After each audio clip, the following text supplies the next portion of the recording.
akan memaparkan hasil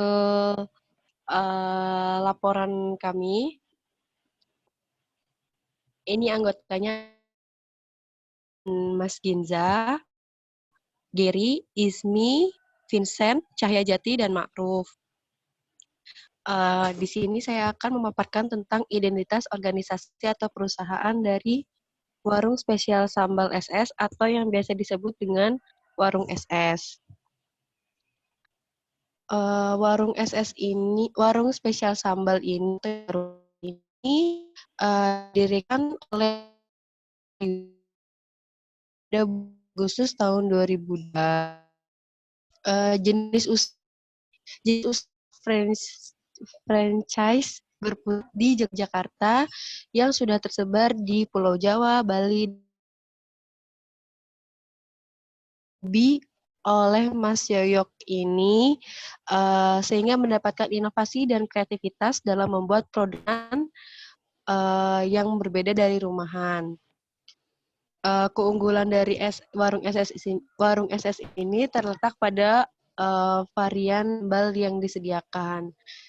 Jadi sambal-sambal tradisional yang sudah tidak bisa dirasakan di restoran-restoran, nah di warung SS ini disediakan dengan berbagai macam. Warung SS ini didirikan pertama kali di warung kaki lima di sekitar kampus UGM Yogyakarta. Dan saat ini warung SS sudah memiliki lebih dari 93 cabang yang sudah dibuka. Selanjutnya, Mas Ginza bisa menjelaskan? Baik, selanjutnya ada identifikasi perusahaan. Asesmen awal yang kami lakukan berada pada di lokasi Jalan Kaliurang KM 4,5 Gang Kinanti nomor 19 Pogong Kidul Yogyakarta. Jumlah pekerja tidak disebutkan berapa karyawan yang ada di warung tersebut, di lokasi tersebut, namun dari wawancara yang kami dapat ada lebih dari 4.000 karyawan di seluruh 93 cabang yang ada.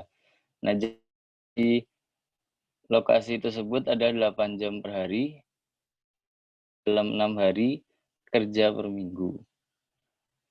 Nah, sistem gaji yang diterapkan di warung SS ini dilandasi oleh beberapa faktor, yaitu berat atau ringannya tanggung jawab yang diemban oleh karyawan, kriteria cakup jabatan yang tinggi, tanggung jawab lebih besar dan global, resiko yang ditanggung lebih besar akan mendapatkan kompensasi yang lebih besar, begitu pula sebaliknya. Juga tinggi rendahnya tingkat pendidikan karyawan, lamanya masa kerja mereka, dan jumlah output yang dihasilkan oleh suatu jabatan. Selanjutnya, Friska.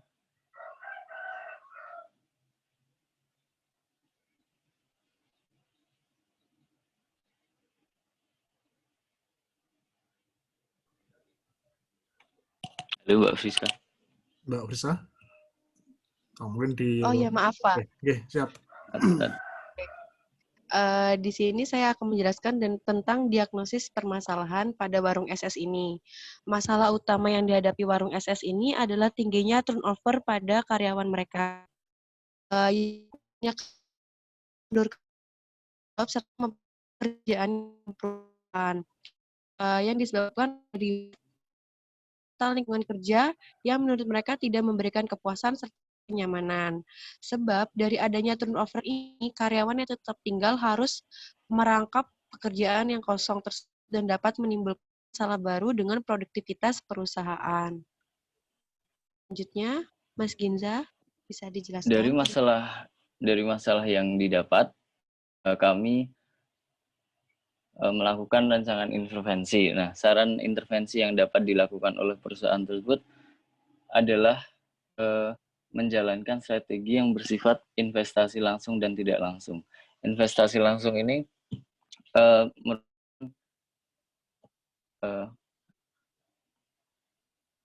kegiatan dari perusahaan yang hasilnya akan berjangka panjang. Investasi langsung yang dapat dilakukan ini yaitu memastikan gaji, honor, dan bonus harus kepada karyawan dalam waktu dan jumlah yang sesuai berdasar pada prestasi dan pencapaian karyawan, bukan dari senioritas. Juga ada menetapkan kebijakan yang membuat karyawan berpikir ulang untuk turnover seperti mengganti sejumlah biaya yang telah diterima selama bekerja. Nah, di perusahaan ini dapat menetapkan kebijakan agar karyawan ini berulang untuk melakukan turnover. Jadi, karyawan yang ingin secara sukarela untuk mengundurkan diri selama masa kontraknya masih belum habis, itu wajib mengganti sejumlah biaya yang telah diterimanya selama bekerja. Mengganti sejumlah pelatihan atau sejenis pelatihan dan outbound begitu yang harus diganti oleh karyawan. Nah, dan juga investasi tidak langsung berupa kesempatan bagi karyawan untuk mendapatkan mengembangkan dirinya seperti pemberian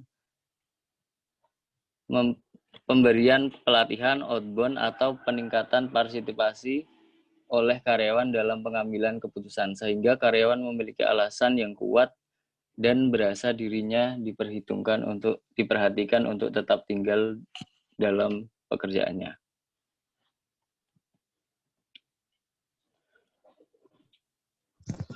Baik, mungkin segitu Oke. saja Pak Siap.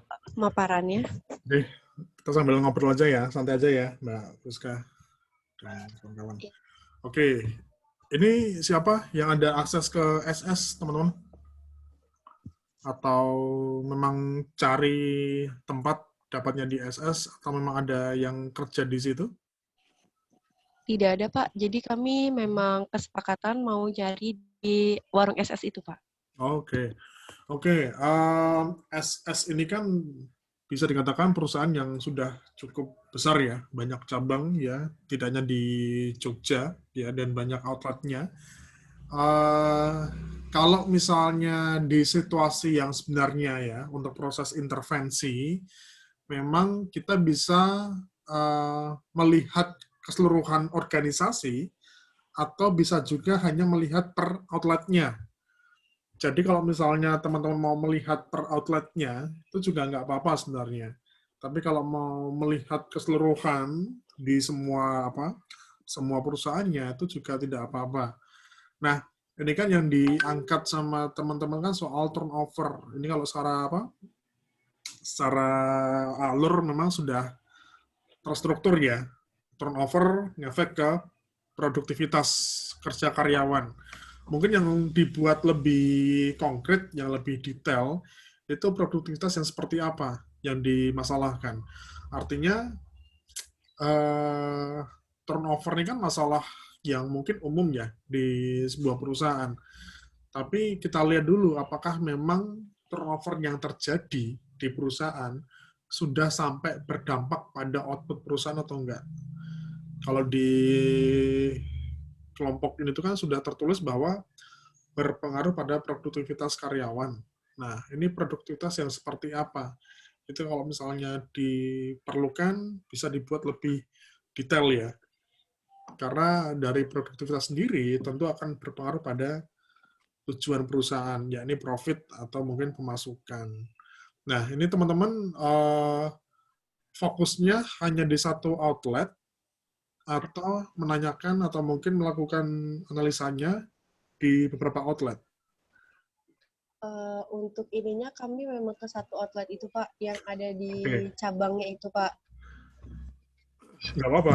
Kalau misalnya, Terus waktu itu kita udah meminta izin buat wawancara karyawan yang di lapangannya itu Pak. Cuman tidak dikasih izin karena katanya mereka sibuk dan lain sebagainya gitu Pak. Nggak apa-apa. Jadi itu kendala kami. Jadi kalau misalnya mau satu outlet aja, mungkin lebih mudah sih, teman-teman.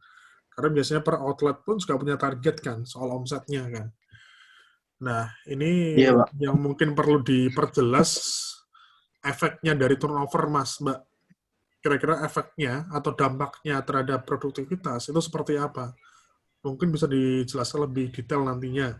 Kalau misalnya memang masih ada waktu, mungkin perlu cross-check lagi misalnya. Kalaupun misalnya ada angkanya, misalnya apakah omsetnya berpengaruh, itu bisa ditanyakan lagi. Kalaupun tidak sempat misalnya, nggak apa-apa. Kira-kira apa yang mungkin bisa dijelaskan lah ya dari asumsi yang dilakukan sama teman-teman. Kemudian terkait dengan turnover, ya memang turnover itu kan suatu hal yang apa ya lumrah lah di perusahaan. Ada yang benar-benar berdampak banget, tapi juga ada yang tidak terlalu berdampak. Nah, kita lihat lagi nanti apakah memang turnover ini berdampak. Nah, kalau misalnya berdampak, untuk melihat atau mungkin menentukan intervensinya, kita perlu tahu dulu yang menyebabkan turnovernya tinggi di sebuah perusahaan itu apa. Kan bisa macam-macam toh. Bisa karena mungkin gaji, bisa karena iklim perusahaannya, bisa mungkin karena gaya kepemimpinan misalnya, bisa mungkin karena lokasinya. Nah, dari turnover ini teman-teman bisa mencari akar masalahnya atau penyebab yang paling utama. Itulah nanti yang akan diintervensi. Nah, kalau di sini kan dijelaskan bahwa yang yang jadi intervensi itu kan soal reward ya, sama menetapkan kebijakan untuk membuat karyawan berpikir ulang seperti mengganti di sana ada penaltinya ya Mbak? Maksudnya gimana ya, Pak? Kalau misalnya keluar dari perusahaan, kalau masih dalam satu kontrak, dia perlu bayar ganti rugi nggak? Oh, jadi gini Pak, kalau di warung SS ini setahu Enggak. saya tidak ada kontrak Pak. Tidak ada kontrak. Oke. Iya, jadi malah warung SS ini yang kalau misalnya Pak ada pembukaan PNS gitu Pak. Nah, malah dari pihak warung SS-nya yang menawarkan ke karyawannya. Wah, gitu ya. Iya, atau jika memang si karyawannya ingin membuka outlet baru, sama warung SS ini diperbolehkan asal warungnya itu jalan gitu Pak. Yang kemarin saya dapat sih kayak gitu. Oh gitu. Iya. Nah, ntar sambil dianu aja sih, sambil di cross check lagi. Misalnya kalau turnover itu kan bisa macam-macam kan, yang jadi penyebab. Makanya misalnya katakanlah ini menuliskan gaji, honor, bonus, ya yang menjadi dasar turnover, ya nggak apa-apa, nggak masalah. Kalau memang itu yang menjadi penyebab utama. Karena faktornya turnover karyawan itu kan bisa macam-macam. Dan mungkin masing-masing outlet bisa beda penyebab loh. Ada mungkin yang di outlet, katakanlah outlet yang di Demangan, fine-fine saja. Tapi yang outlet di daerah Brazen misalnya, mungkin karena pimpinannya agak otoriter, sehingga turnovernya tinggi misalnya. Atau mungkin di tempat yang lain misalnya, merasa gajinya atau rewardnya tidak terlalu tinggi, itu juga bisa mengakibatkan turnover misalnya. Kayak turnover itu kan ada dua cara sebenarnya, ini kan mungkin lebih sesuai ya. Ada yang intervensi langsung dan tidak langsung.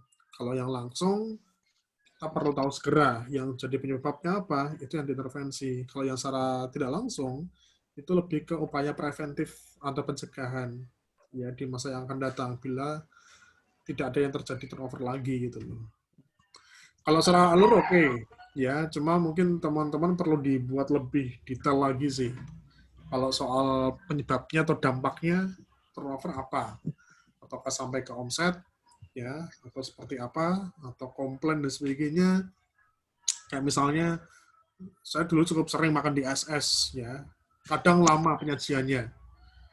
Itu nggak tahu lamanya apa itu loh. Apakah memang orangnya kurang, atau mungkin fasilitasnya. Bahkan saya pernah datang ke SS, itu piringnya nggak ada, Mas, Mbak. Berarti kekurangan piring. Jadi kita nunggu. Jadi harus nunggu orang makan dulu, diasah-asah, baru piringnya disajikan. Jadi ada berapa faktor kan kalau makan di SS itu kan. Karena mungkin di samping orang kerjanya murah, banyak variasinya, tapi juga berpikir soal masalah pelayanan. Itu gimana, Priska? Jadi kan kita ini wawancara di kantor pusatnya Pak, bukan di Oke. cabangnya. Maksudnya pusatnya di itu. Ah, Nah, kalau kemarin itu kan kita ngomong sama bagian humasnya kalau nggak salah Pak. ah, Dan memang dijelaskan sama mbaknya bahwa adanya produktivitas perusahaan karena kurangnya, jadi produksinya itu berkurang. Terus oke. kita sempat menanyakan juga Ah, mengenai omset dan lain sebagainya, ah, itu ah. sensitif banget Pak untuk kita Ya, tanyakan. Jadi memang. kita nggak sempat menanyakan hal itu gitu loh Pak. Ini karena Terus COVID atau karena apa nih? Produktivitas yang kurang ini? mungkin salah satunya iya Pak.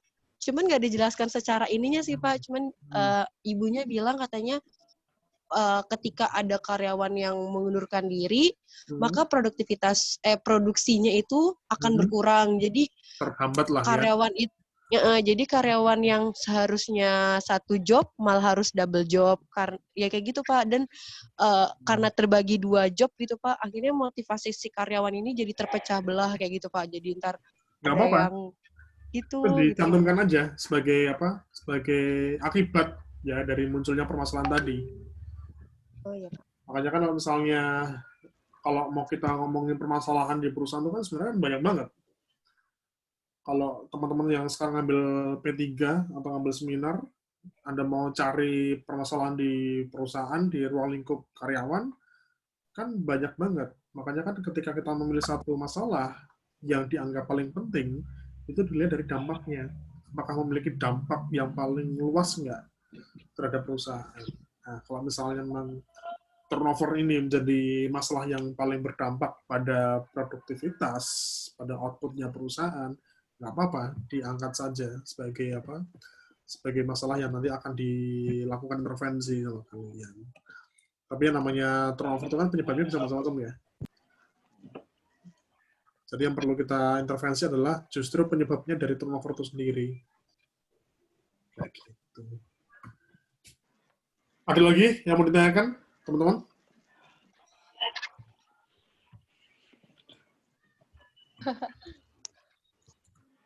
Itu gambarannya ya. Nah, misalnya apa? Iya Pak. Ini Mas Kinza, Mas Friska, Mbak Friska, maaf, pernah kerja di perusahaan atau magang? Freelance pernah, Pak. Di mana, Mas? Di HR Farm, HR, nama perusahaannya HR Farm. Sebagai apa, Mas? Itu bidang peternakan, saya jadi Pak. Oh, peternakan. Iya. Ya, setiap perusahaan kan masalahnya beda-beda ya. Makanya kan besok teman-teman kalau kerja di HRD, kerja di perusahaan, salah satu tugas dan tanggung jawabnya, kita kan memberikan solusi atas permasalahan di sebuah perusahaan. Makanya kan kalau perusahaan berkembang terus, perusahaan ekspansi, melebarkan sayapnya, itu kan selalu muncul dampak masalah di karyawan. Ada yang mungkin karyawan nggak siap ya dengan perubahan yang ada, tidak siap dengan teknologi yang ada misalnya, tidak siap dengan aturan-aturan baru di sebuah perusahaan, sehingga muncul beberapa permasalahan kan.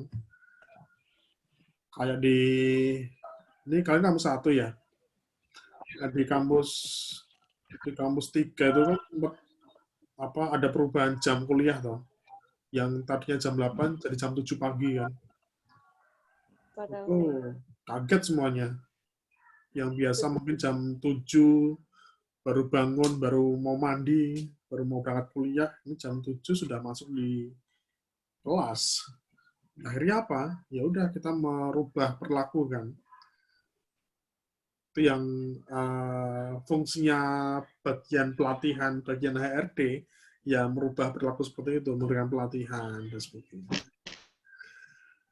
Gitu ya, teman-teman ya.